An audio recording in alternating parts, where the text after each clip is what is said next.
Hello Golden State Warriors fans. We are here once again to bring you the latest news related to our team, and I would like to emphasize how committed we are to improving our performance to achieve great results. Before we dive into this intriguing news, I kindly request you to show your support by clicking the like button, and if you are not yet subscribed to our channel, I invite you all to join us on an exciting journey. Remember to turn on notifications so you don't miss anything. Bill Simmons has floated a three-team trade idea involving the Bulls, Mavericks, and Warriors, one he believes could quietly tilt in Golden State's favor. These three franchises have dominated trade discussions all season, each for their own reasons. The Chicago Bulls remain stuck in limbo, not strong enough to seriously contend in the East, yet not bad enough to commit fully to a rebuild and chase lottery odds. They need a move that finally gives the franchise a clear direction. The Dallas Mavericks are still reeling from the departure of Luka Doncic and the exit of former GM Nico Harrison. They urgently need roster moves that set a new foundation and give Cooper Flagg a realistic path to success. Golden State, meanwhile, is viewed by many around the league as one bold trade away from returning to title contention.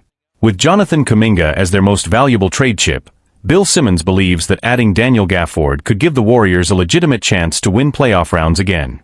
Given the current landscape, Simmons proposed a three-team exchange that he argues would benefit all sides, especially Golden State. What if it were Kuminga to Chicago, Coby White to Dallas, and then Gafford, on an expiring contract, going to Golden State? Simmons suggested, if the Warriors could turn Kuminga into Gafford somehow, I'm not saying they'd make the finals, but I think it gives them a real chance to win a couple rounds, he added. For Golden State, the logic is straightforward. The team desperately needs a dependable center, especially with Al Horford struggling with both performance and availability. Daniel Gafford would give the Warriors a stable athletic presence in the paint, something the roster has been lacking for years. Coby White, in turn, would address Dallas' need for a ball-handling guard who can create offense and support Cooper Flagg as the Mavericks reshape their identity. White offers youth, playmaking, and the potential to grow into a long-term partner for Flagg. Chicago, for its part, can afford to move on from White given its roster construction. As Simmons put it, they misread the D'Lo situation. I tried to warn people, and Kyrie got mad at me. If they had someone who could handle the ball, shoot, and actually care about getting others involved, that would help Flagg. For the Bulls, Jonathan Kuminga would bring much-needed athleticism, upside, and physicality.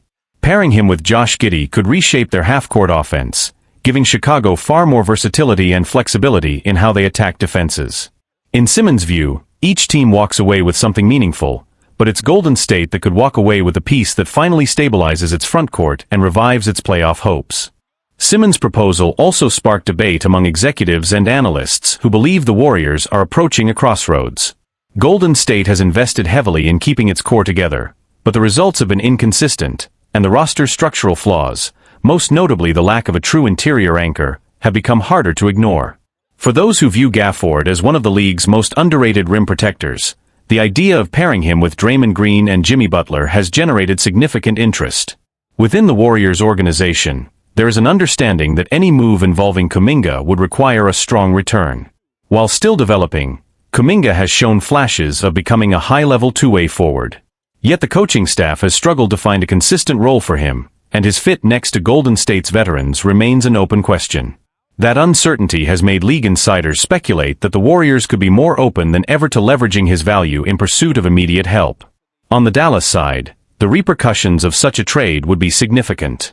The Mavericks have been searching for a lead guard who can ease the burden on Cooper Flagg and help stabilize their offense in late-game situations. Coby White's growth as a playmaker and shot creator has turned him into a legitimate target for teams seeking a young guard with upside. Adding him would give Dallas a long-term backcourt solution rather than relying on stopgap options. For Chicago, landing Kuminga would not only bring youth and athleticism but also allow the team to reshape its developmental timeline. Pairing him with Josh Giddey creates a dynamic combination of size, pace, and versatility. Some scouts believe that Kuminga's strengths, attacking downhill, defending multiple positions, and generating pressure at the rim, could turn him into a centerpiece of a new Bulls offensive identity. League reaction to Simmons' idea has been mixed but intrigued. Some argue that Golden State would finally address its most glaring weakness, while others believe that giving up Kuminga could leave the Warriors without a long-term successor to their aging core. Still, the notion of adding a reliable center capable of running the floor, setting sturdy screens, and anchoring the defense has widespread support among analysts who feel the Warriors are one move away from stabilizing a chaotic season. As the trade deadline approaches, these teams will continue to search for clarity. Whether or not Simmons' blueprint becomes a real possibility, his proposal has reignited discussions about how each franchise should approach the next phase of its evolution, and whether the Warriors are ready to trade potential for certainty in pursuit of one more deep playoff run. Steve Kerr has shed light on what's been missing from Jimmy Butler this season, and it has everything to do with Stephen Curry. The Golden State Warriors have struggled to find any sort of consistency. What began as a promising title-level start has unraveled quickly. Losses to a Giannis-less Milwaukee team, a slumping Indiana Pacers squad, and the rebuilding Portland Trail Blazers exposed deep vulnerabilities in Golden State's roster and rotations. Kerr could easily point to the schedule, the injuries affecting stars like Stephen Curry and Jimmy Butler, or the ongoing complications surrounding Jonathan Kuminga. But he believes the root of the problem runs deeper. According to Kerr, one of the Warriors' biggest shortcomings has been Butler's reduced impact when tasked with leading the second unit, an area where the organization expected him to thrive. Part of the appeal in adding Jimmy was knowing we'd stay strong in the minutes when Steph wasn't on the floor, Kerr said. But we haven't played at that level this season. We still haven't found the right rhythm with the second unit around Jimmy. He added, one of the advantages of having Jimmy Butler is that you can play him at any time, whether Steph is on the court or not. I know we're better than what we've shown so far. The numbers back him up. Golden State's net rating sits at plus 1.72 with Curry on the floor, but it drops to minus 0.40 the moment he sits. Their three-point shooting splits tell an even harsher story, 39.78% with Curry versus just 32.92% without him. For a team with as much talent as the Warriors, such a steep drop-off is alarming. Kerr knows they can't afford to be this dependent on Curry, especially in a Western Conference where every slip in performance pushes them closer to the play-in range. We have enough talent to play well, with or without Steph, Kerr emphasized. Of course we'll be at our best when he's out there. But we need to be more consistent in the minutes he rests. Last season, the Warriors posted a plus 13.12 net rating when Curry sat but Butler anchored the lineup. This year that number has tumbled to just plus 5.67, still positive, but not nearly enough to withstand tougher competition or compensate for Curry's absences. For Golden State to re-enter the title picture, Kerr and Butler must solve this puzzle. Their ability to restore stability to the second unit could ultimately determine whether the Warriors remain fringe contenders or rediscover the form that made them dangerous at the start of the year. The decline in Butler's impact has forced Golden State to reconsider the structure of its rotations. Internally, members of the coaching staff acknowledge that the second unit lacks the identity and defensive stability that Butler was expected to bring. In Miami, Butler thrived as a steadying force who controlled tempo, generated efficient offense, and elevated the play of role players. But the Warriors' system places different demands on him: faster pace, more off-ball actions, and a roster without the same defensive discipline he was accustomed to. Some team insiders believe Butler is still adjusting to Golden State's motion-heavy offense and the responsibility of functioning as the primary creator when Curry sits. Without a consistent pick-and-roll partner and with the second unit's three-point shooting dipping sharply, Butler has often been forced into difficult mid-range attempts or low-efficiency isolations, shots that were once complemented by Miami's spacing and structure but now come under pressure as the Warriors' bench struggles. The ripple effects have become more visible with each loss. When the Warriors' offense stagnates during Curry's rest periods, the starters are repeatedly forced to play extended minutes just to keep games within reach. Draymond Green and Al Horford, both deep into their careers, have openly acknowledged the physical toll this is taking. Golden State has already shown signs of fatigue late in games, a pattern that threatens to worsen as the season progresses. Opposing teams have also adjusted their defensive schemes. Several scouting reports around the league describe a simple strategy: stay home on shooters when Butler is orchestrating, close driving lanes, and force the ball out of his hands. Without Curry stretching the floor to the breaking point, defenses have found it significantly easier to load up against Butler-led units. This dynamic has raised questions about whether Golden State needs to alter the composition of its bench. Some analysts argue that Kerr may need to pair Butler with more shooting and rim pressure, even if it means reshuffling minutes or experimenting with unconventional lineups. Others suggest that the Warriors' front office may eventually have to explore mid-season trades to bolster the second unit if they want to avoid overtaxing their stars. Still, there remains confidence within the organization that Butler can find his footing. Kerr has reiterated that Butler's leadership, physicality, and playmaking are still essential to their long-term plans. The expectation is that as Butler becomes more comfortable with the offense, and as players like Brandon Podziemski, Moses Moody, and DeAnthony Melton settle into more defined roles, the second unit will grow more cohesive. But the clock is ticking. The Western Conference race is tightening, and Golden State can't afford prolonged stretches of poor performance when Curry rests. How quickly Butler and Kerr manage to repair the second unit could determine whether the Warriors crawl out of play-in territory, or slip even further behind the teams they once expected to compete with for home court advantage. For now, the solution remains a work in progress, but the urgency is unmistakable. The Warriors know that their margin for error has vanished, and their ability to stabilize the minutes without Curry may define their entire season. Steve Kerr has shared new insights into DeAnthony Melton's progress in practice, and when the guard might finally make his season debut. The Golden State Warriors have been riding an uneven start, sitting at 10-10 and still searching for consistency. The situation grew more complicated after their 104-100 loss to the Houston Rockets, a game that also saw Stephen Curry go down with a thigh contusion. Curry is expected to miss about a week, and while the Warriors are relieved that the injury isn't more serious, losing their franchise star, even briefly, comes at a difficult moment. With Curry sidelined, Golden State will need to find ways to stay afloat. One bit of encouraging news: DeAnthony Melton may be returning soon.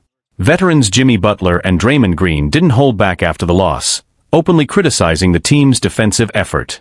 The Warriors now sit 8th in a stacked Western Conference, just 2.5 games away from climbing into the top 6, but just as close to falling further behind. Without Curry, Golden State will need multiple players to step up and stabilize the team. They're also counting on Melton's return, as he nears the end of his recovery from a torn ACL. According to Kerr, Melton has shown strong progress and could see the floor during the team's upcoming road trip. Kerr said Melton went through the full practice and continues to respond well to the recovery plan.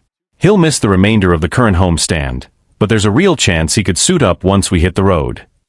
What DeAnthony Melton's return means for the Warriors.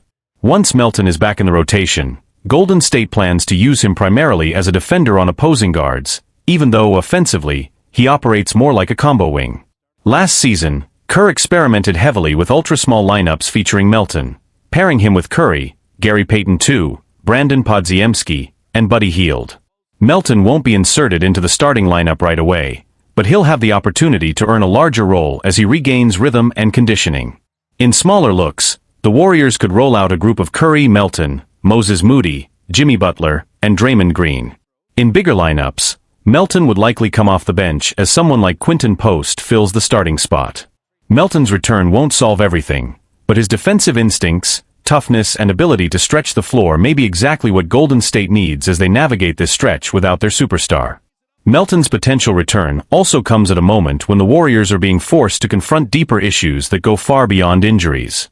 Internally, the coaching staff has expressed concern about the team's inconsistent defensive habits and the lack of cohesion in late-game situations, an area where Golden State once thrived. According to team sources, Kerr and his assistants have emphasized sharper rotations and cleaner communication on the defensive end, especially with Curry unavailable to bail them out offensively. The hope is that Melton's presence can help stabilize the perimeter defense, an area that has quietly become one of the team's biggest weaknesses this season. Golden State's struggles have also sparked criticism from former players and analysts around the league. Several commentators noted that the Warriors' identity, once built on pace, spacing, and relentless ball movement, has become harder to recognize. Others have suggested that Kerr's reliance on smaller lineups has left the team vulnerable against more physical opponents. In the locker room, players have acknowledged the urgency of the moment. Draymond Green admitted that the team cannot rely on Curry to fix games every night, stressing the need for a collective response.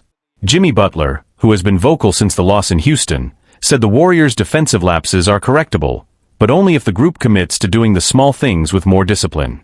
The Warriors face a critical stretch in the schedule, with several road games against playoff-level opponents. Without Curry, they will need to lean more heavily on Andrew Wiggins, Brandon Podziemski, and Moses Moody for shot creation, while also counting on Butler's two-way impact to set the tone. For Melton, the coming weeks could represent an unexpected opportunity. Before his injury, he was viewed as a low-risk signing who could provide depth. Now, he might become a key piece in stabilizing a team that has drifted from its identity. His ability to pressure the ball, fight through screens, and hit timely perimeter shots could help relieve some of the burden on the Warriors' veterans. If Melton returns and performs well, Golden State may finally regain some of the defensive sharpness that carried them through their championship years. If not, the Warriors could find themselves slipping even further down the standings, increasing pressure on the coaching staff and front office to make adjustments. As Kerr put it during his most recent media availability, "We're not far from where we need to be, but the margin for error is smaller now. We need everyone available, locked in, and ready to contribute." For the Warriors, Melton's return isn't just about getting another body back. It's about regaining stability, rediscovering identity, and proving they can compete while waiting for their superstar to heal. Stephen Curry's injury might end up being a blessing in disguise for one Warriors player, and surprisingly, it's not Brandon Podziemski. The Golden State Warriors will now be without Curry for an extended stretch. According to Shams Charania, Curry is expected to miss roughly a week or more after suffering a thigh contusion during Golden State's 104-100 loss to the Houston Rockets. For the Warriors, the timing couldn't be worse. The team has struggled badly whenever Curry leaves the floor this season, and his absence exposes just how dependent they remain on their superstar. Complicating matters further, Jimmy Butler still hasn't settled into a rhythm that allows him to consistently anchor the offense when Curry sits. With the Warriors facing a difficult slate, including the defending champion Oklahoma City Thunder, they will be forced to find new sources of playmaking. And that's where an unexpected opportunity emerges. Curry's injury may turn out to be a breakthrough moment for reserve guard Pat Spencer. With Curry unavailable, someone must step in to handle the ball, create offense, and keep the team organized. While Brandon Podziemski is still firmly in the rotation, Steve Kerr has been increasingly vocal in praising Spencer, signaling growing trust in the 29-year-old guard. Even after the loss to Houston, Kerr highlighted the spark Spencer brought to the offense. "Pat needs to start the fourth quarter. He's given us good minutes off the bench early this season, and he helped us find an offensive rhythm," Kerr said. Spencer's playing time has jumped from 6.4 to 12.6 minutes per game this year, and his scoring has doubled from 2.5 to 4.8 points per game. His three-point shooting has also taken a sizable step forward, rising from 22.7% to 33.3%. Kerr's increased confidence in him has been impossible to ignore. Kerr has also praised Spencer for taking care of the ball, a quality he values deeply. Spencer is averaging just 0.7 turnovers per game, a strong indicator of his poise and control as a primary ball handler. The numbers back up the trust Kerr has placed in him. With increased minutes, Spencer has produced 4.8 points and 2.6 assists per game, showing steady improvement and a growing comfort in the system. Now, with Curry expected to miss multiple games, Spencer is poised to see his role expand even further. Kerr clearly believes that greater opportunity can translate into meaningful production from Spencer during this crucial stretch without Golden State's offensive centerpiece. For a Warriors team searching for answers, Spencer's emergence may come at exactly the right time.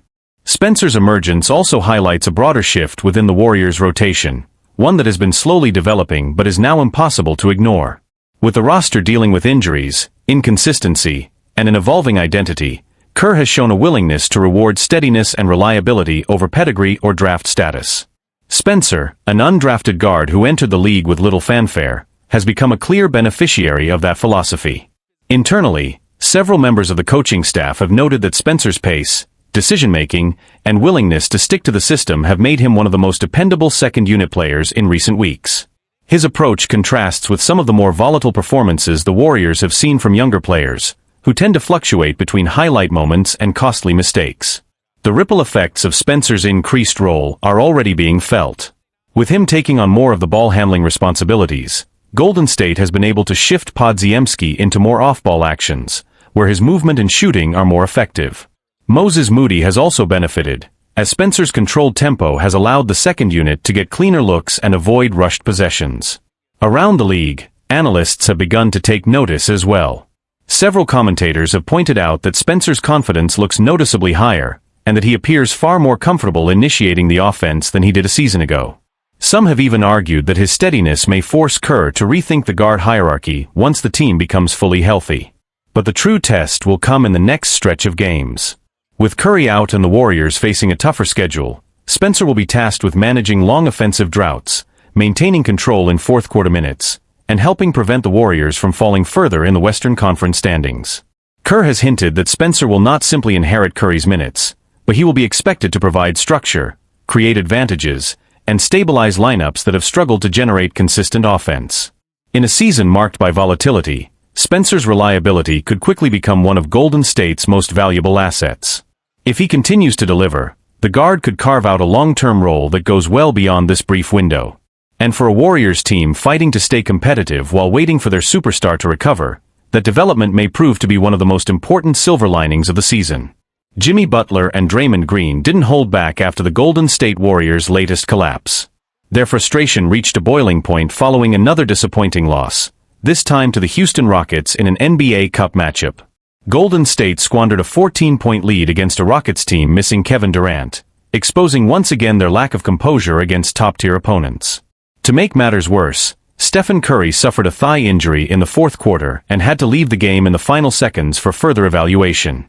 But the most striking fallout came after the final buzzer, when Butler and Green, two of the team's emotional anchors, openly criticized their teammates' effort and mentality.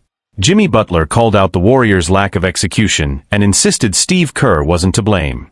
Speaking after the loss, Butler addressed the team's struggles head-on, especially with Curry sidelined. Without their superstar, the Warriors need to play with more urgency, but Butler made it clear that the team simply isn't doing enough to win games. What more has to change? I think we have to be almost perfect.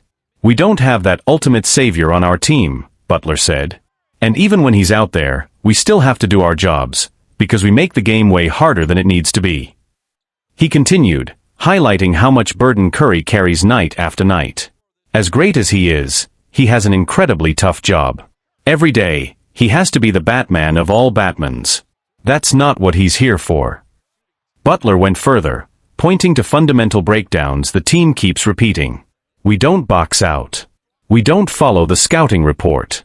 We let anybody do whatever they want, open shots, drives to the rim, free throws.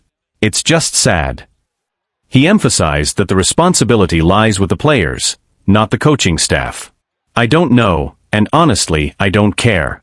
We just have to do what we're supposed to do as players. I don't care what Steve says, it's not on him or the coaching staff. They give us everything we need. They put us in the right spots. Don't listen to Steve when he says, it's my fault. It's on the guys in that locker room. Draymond Green went even further, calling the entire team terrible. When Green stepped to the microphone, his message was even harsher. Our defense is awful, he said. It's not even about the numbers. How do you feel when you're out there?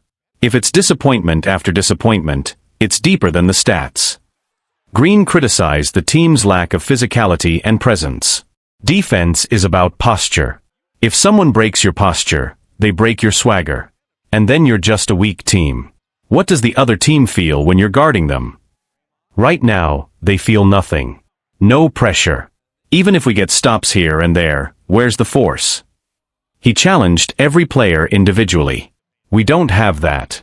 We all have to take on our challenge. If you take your individual challenge, then we can function as a team. At this moment individually, and I know people love to twist words, we're terrible.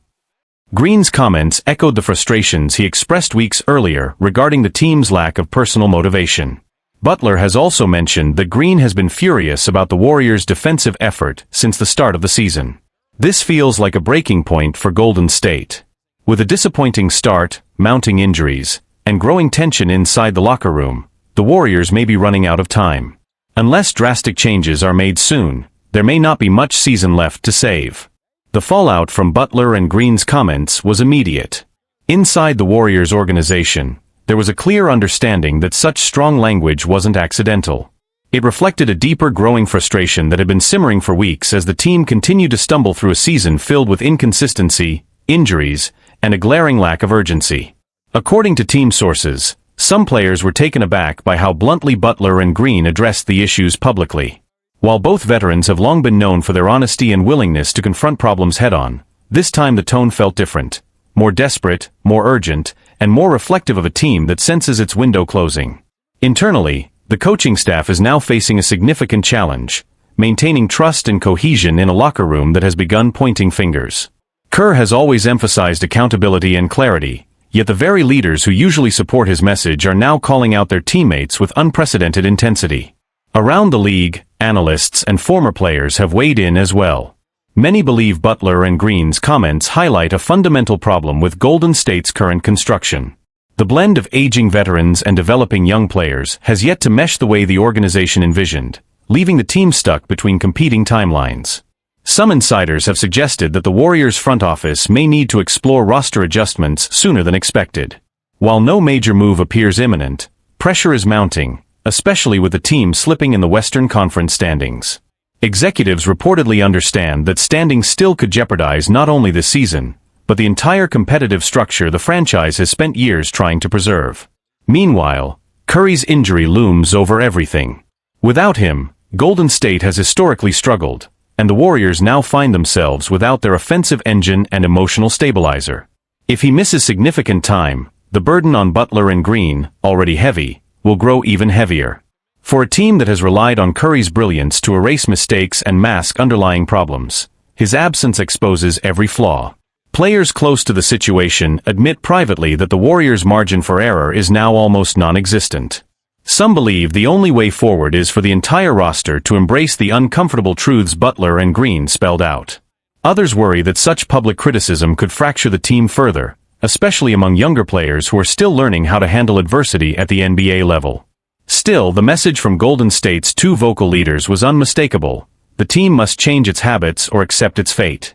As the Warriors prepare for a challenging stretch of games, their season stands at a crossroads. The next few weeks will determine whether Butler and Green's fiery words ignite a turnaround, or whether this marks the beginning of a deeper unraveling for a franchise that once defined the modern NBA.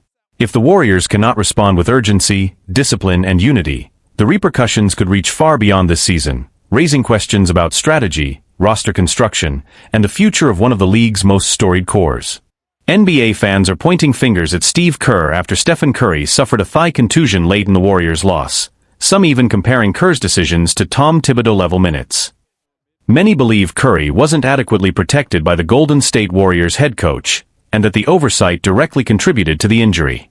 Golden State fell to the Houston Rockets in a crucial NBA Cup matchup, but the defeat might not even be their biggest problem. Curry limped off the floor in the final minute of the fourth quarter after taking several hard hits from Houston defenders.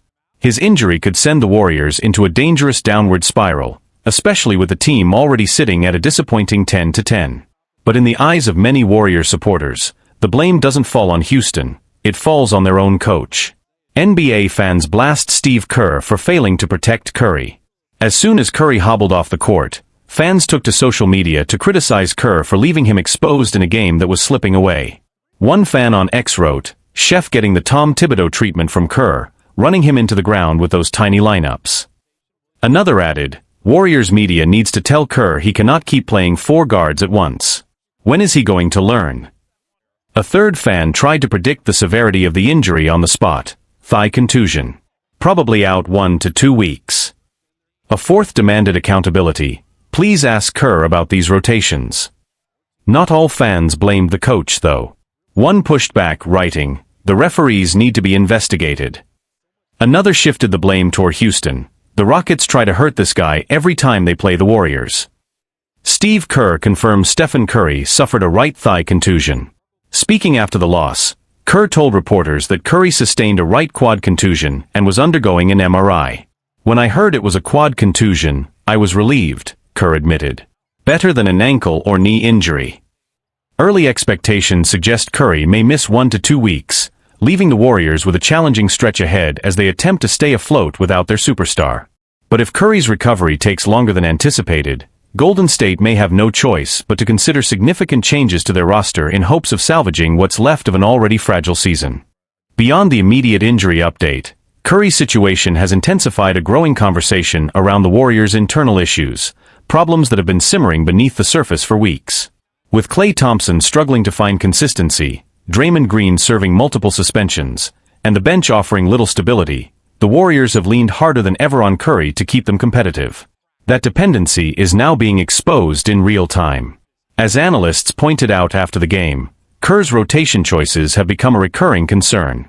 Several NBA insiders highlighted that Golden State has been routinely closing games with undersized lineups, putting added physical pressure on Curry to create offense, navigate defensive mismatches, and absorb contact in the paint. His high usage rate, one of the highest of his career at age 36, is raising red flags both inside and outside the organization. Former players also weighed in. One Western Conference scout told local reporters that the Warriors system is showing its age, arguing that Kerr's reliance on small ball principles may no longer fit the roster's current strengths. Another analyst noted that Golden State's opponents, particularly younger and more physical teams like Houston, have begun aggressively targeting Curry on both ends of the floor, knowing the Warriors have few alternatives capable of relieving the pressure. Meanwhile, Curry's absence could have immediate standings implications. Golden State's margin for error is shrinking rapidly in a crowded Western Conference, where even a short losing streak can derail playoff hopes. Several outlets pointed out that the Warriors' upcoming schedule includes matchups against the Lakers, Thunder, and Nuggets, all teams capable of exploiting Golden State's weaknesses without Curry orchestrating the offense. Inside the locker room, players expressed both concern and determination. Veteran leaders acknowledged that the team has been slow to adjust to adversity, and one source described the mood as quiet but frustrated, especially with the team hovering around .500 after a decade of championship-level expectations. If Curry misses extended time, pressure will mount on Kerr not only to adjust his rotations but to prove that the Warriors system can survive without its foundational star. League insiders believe that any significant slump during Curry's recovery could force the front office to reassess the roster before the trade deadline, a scenario that once seemed unthinkable during the dynasty years. For now, all eyes remain on Curry's MRI results and the Warriors' response in the coming games. The franchise has endured setbacks before, but this latest blow has many wondering whether Golden State's window is finally starting to close, and whether Kerr's decisions, once unquestioned, are now contributing to the team's growing instability.